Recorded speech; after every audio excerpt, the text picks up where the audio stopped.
Hey guys, I'm Gary, and this is your exclusive movie review of Batman vs. Superman Dawn of Justice Extended Edition.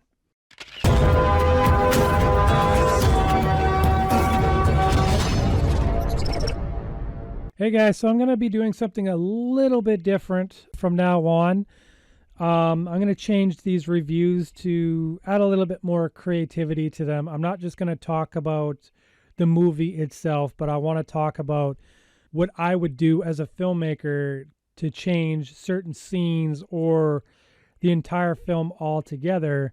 I thought it would be really neat to give my point of view on how I saw the movie and what my thoughts were before I saw the movie, during the movie, and what I think about it after the film, given some changes, or what, like I said, what I would have done if it was a film that I produced. What were my expectations of BVS Extended Edition before I watched it? Before watching Batman vs. Superman Dawn of Justice, the Extended Edition, my preconceived notion of what it was something maybe more akin to The Dark Knight. I expected it to be more grounded in realism. I expected it to have lots of depth with its characters. I expected more of who Clark Kent is in his relationships with Lois, with Martha, with everyday characters that surround him during his journey in this film. More so, I expected, and I'm sure I'm not the only one here, I expected this film to be a direct Man of Steel sequel, centered on Superman himself. And watching at least the first two trailers, this film makes out to be set in realism. It actually gives you character hints that Clark will go through layers of character depth to become the Superman we all know and love. In that, we have Batman as his assumed primary villain. The two trailers make this film out to be more of a heat-inspired political thriller. I expected Bruce Wayne to be on Lex Luthor's side, working together to bring Superman down, and that led to the versus fight between the Man of Steel and the Dark Knight. That wasn't really the case.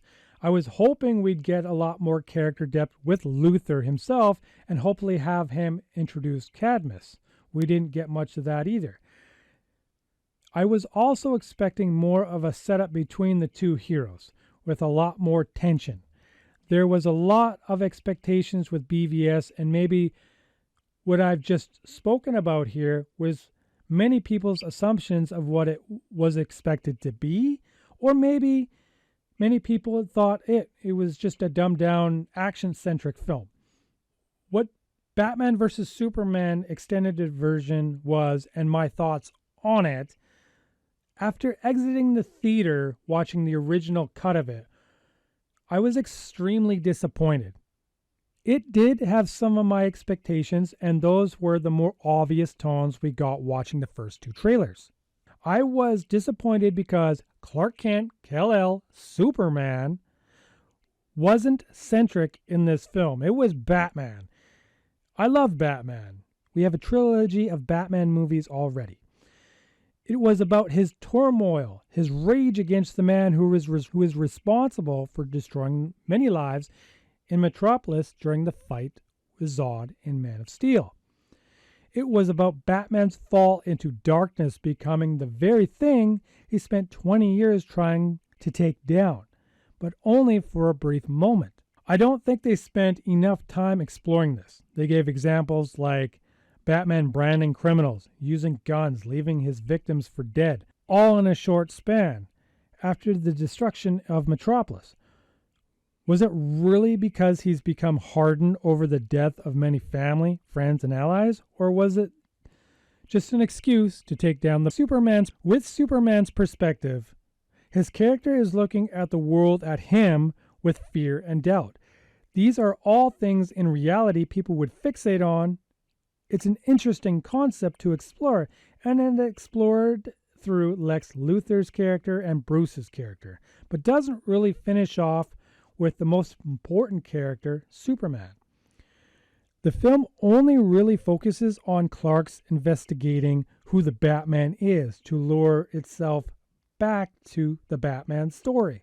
One thing that did impress me, though, is Clark could just as easily follow Batman to his cave and find out who Batman really was, but he practices his skills as an investigative reporter.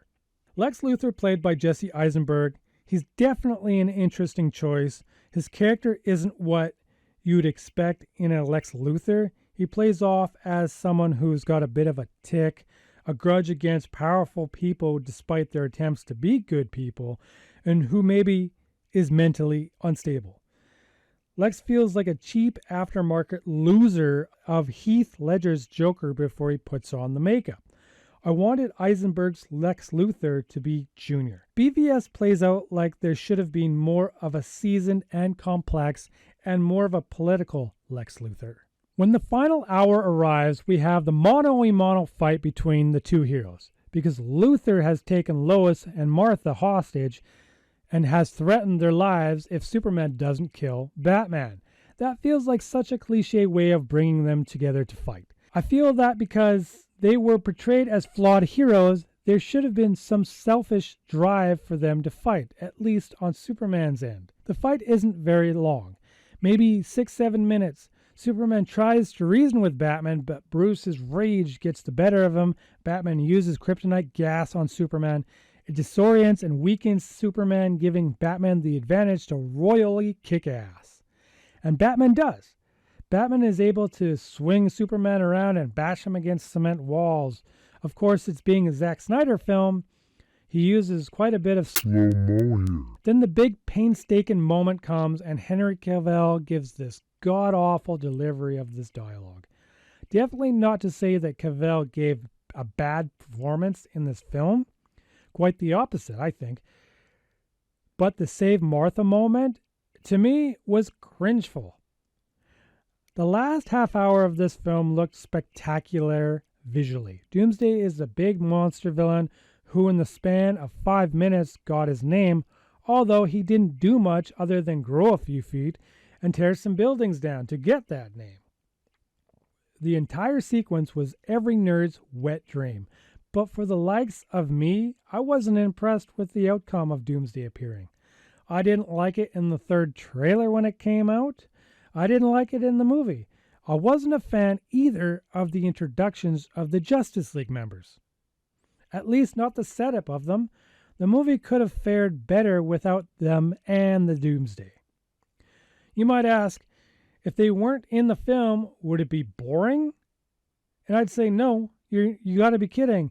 The movie would be more grounded, more meaningful, would have dealt with more real-world politics, would have had more time to develop our characters from the inside out, and not just Clark and Bruce, and of course Lex Luthor.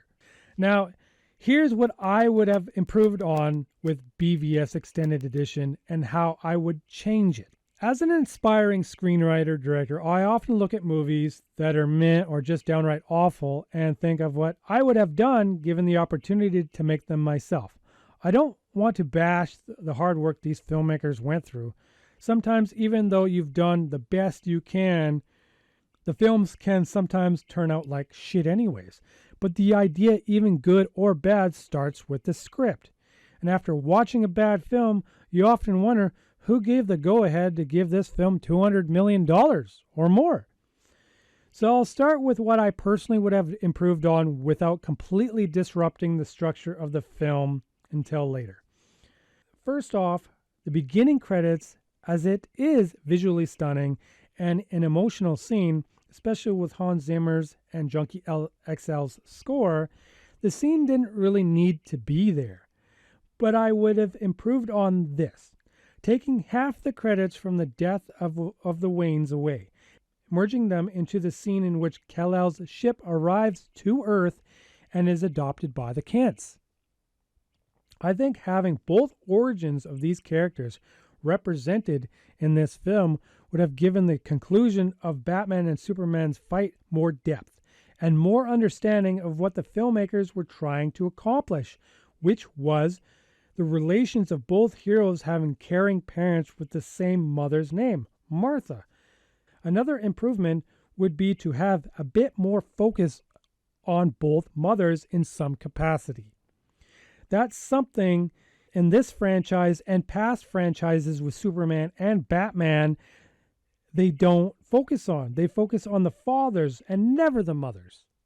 I also think the focus again should have been more on Clark Kent, if not Superman.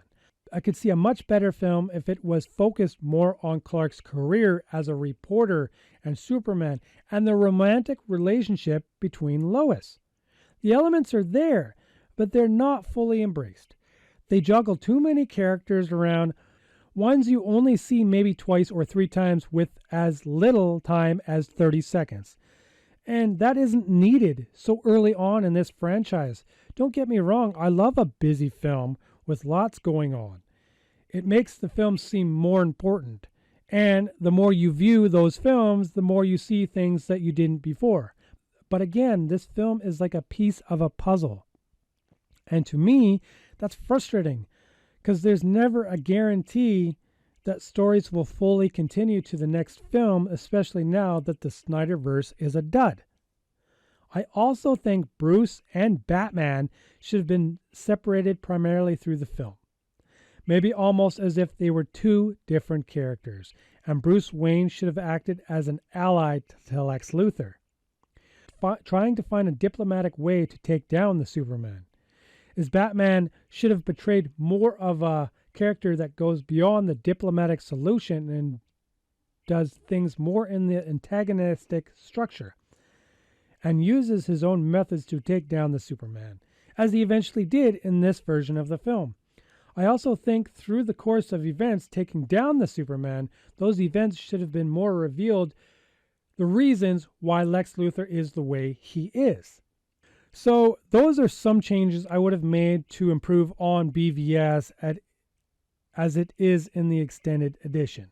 There is a lot going on in this film already, but there are several characters and scenes we could have sidelined and brought in as hints or a dialogue than waste time on shooting 30-second scenes where the time could have been spent more on what should have been the major character himself, Clark Kent. So I have some story structure changes I would have completely rehauled if this was my film to direct. All right. Lately, there have been conversations with Snyder about if Batman wasn't in the story, it would have been Brainiac. I love Brainiac. As a villain, I would have preferred him over Batman and Doomsday. But he still seems like a villain you use in a third or fourth film to freshen up the franchise. First off, my vision would be straight up Man of Steel sequel, and Clark Kent would be the primary focus. On top of that, his relationship with Lois would also be a major plot in the story. The events of Man of Steel would be prevalent in the direct sequel. I do like what Zack Snyder did with Bruce Wayne charging into Metropolis to save his employees, but instead of some random guy named Jack, I simply use Lucius Fox. He's more meaningful, and it would be more emotional due to how we got to know him in the Dark Knight trilogy. Even if I used a different actor, the idea of Mr. Fox would connect with the audience a bit more. I personally would have started the film off with the UN leaders gathering together to decide what needs to be done about the Superman, leading up to a shady organizations willing to take part in his capture or his death. At that time, Superman hears about well-respected foreign leaders around the globe either being put on death row or immediately executed, so he saves a man from execution, causing a political interruption within countries around the world. As his interference is world news, he makes the decision to leave the suit in the closet for now and just use it for absolute emergencies, as he chooses to focus on his career helping people as an investigative reporter. While all this is in process, we meet Bruce Wayne, but only in the presence of Lex Luthor throughout the film, as they look for diplomatic ways to take down the Superman. But of course, Lex Luthor has a more sinister agenda. Clark Kent soon discovers 3 foreign leaders who all get caught up with either in the middle or after massacring an entire village, a squadron, or an orphanage. But they all claim they woke up from the nightmare that convinced them to do these crimes. As Clark and Lois investigate, they find clues that these leaders are in fact innocent, so they set out to find evidence of their innocence. All the while, the shady organizations are searching all over the globe for any clues of who Superman's secret identity is.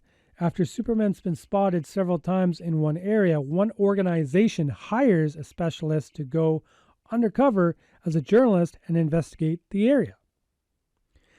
Lex Luthor, like the original film of BVS, uses proxies and finds kryptonite surrounding the terraformer from Man of Steel. Of course, as Bruce Wayne's alter ego is a detective of sorts, he's able to come across evidence that Lex Luthor is hiding a substance that may destroy Superman.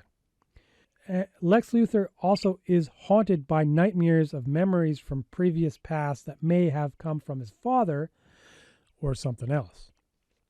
Clark and Lois then coincidentally meet a loner journalist in a local foreign pub named John Corbin.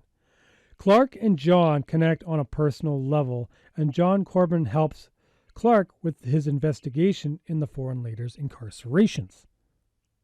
Corbin eventually finds solid evidence that Superman has and is still in the surrounding area, though not still knowing who the identity is of Superman. So the organization makes plans to act as a terrorism group and attack a village to lure Superman out. As this organization attacks, they brutally execute several villagers with military tanks, bombs, and automatic weapons. Soon Superman gets wind of this terrorism. He swoops in and saves the village and the villagers with very little to no casualties, something that was recorded with someone's cell phone and posted on social media around the world. At this point, the world has gained some trust in Superman because not one person died in the event of his rescue. All but one casualty who was blown up minutes after Superman saved the day and left the scene. After the events of the village scene, the organization took an opportunity to seize the moment and kill John Corbin by tossing a grenade at him. Bruce Wayne and Lex Luthor aren't convinced of Superman's heroics, and their efforts to use social media and public to take down Superman are failing. And so Bruce Wayne decides to use the Batman. As the world sees a new light in Superman, Clark still tries to free one of the foreign leaders from a hanging, but is unsuccessful. Clark and Lois then return to Metropolis. Superman, despite the hanging, has a new mindset on how he's going to portray the Superman. But the Batman inevitably gets in the way and challenges Superman to a duel. Remember, we don't see much of Batman's reasoning, only Bruce's, and Batman is portrayed more of the villain from the start of this film. When they fight in an isolated area like the original film due to both knowing the outcome of Man of Steel. Batman uses then kryptonite bullets and of course the gas. Superman is severely weak and then gives Batman the advantage to beat the crap out of him. As this all happens, a young boy who was interviewed by Perry White in the beginning of the story was of course Jimmy Olsen. He was able to follow Superman to the isolated warehouse, eager to gain a portfolio Perry White would be impressed by. He hides behind the warehouse walls and takes pictures of the fight. Superman, who is weakened and lost his sense of hearing and his X-ray vision, so he doesn't sense anyone around him. When Batman starts smashing pieces of cement over Superman, one entire wall collapses and lands over Jimmy Olsen, leaving him trapped and near death. Batman has realized what he had done in not taking surrounding civilians in account and tries to save Jimmy Olsen. But the cement wall as a whole is too heavy, and Batman can't lift it, and it's only seconds from killing Jimmy Olsen. After Batman has been occupied for a moment, Superman is able to catch his grip and his breath and gains some sort of strength. He gets up off the rubble floor and walks over towards Batman. Batman sees him and is frightened momentarily at what Superman may do to him. While he's in a vulnerable position, Superman then crouches down and lifts the cement wall up off Jimmy Olsen and tosses it over. The boy is frightened and in tears, but Batman looks at Superman, then Batman then nods in acceptance as if they both found a common understanding as Superman flies off. In conclusion to this story, with some parts of the world not totally trusting of Superman, as some civilians make it seem, Superman feels the need to arrange a meeting with UN officials and give a broadcast speech to the world. In this speech, he talks about his homeworld, who they were, why he was sent to Earth, and the types of people he was raised by on Earth. He then talks about his mistakes and his consequences he's willing to endure, what he'll do in the future to help protect Earth, and what he'll keep away from in regards to some countries' politics. But he assures everyone that he will interfere if it goes against the safety of Earth and its people. The end. Until we get to an end credit scene. And the end credit scene, in my version of a Man of Steel sequel, Lex Luthor has arranged to take custody of John Corbin's body and brings him to Cadmus. After months of working on reviving him with genetic technology, Lex Luthor succeeds and wakes him up, revealing a kryptonite heart and a cyborg body. Lex smiles. I hope you enjoyed my ideas and what my thoughts are with a Man of Steel sequel. Thanks for watching, and please share, like, and subscribe. If you agree or disagree, put a comment down below me.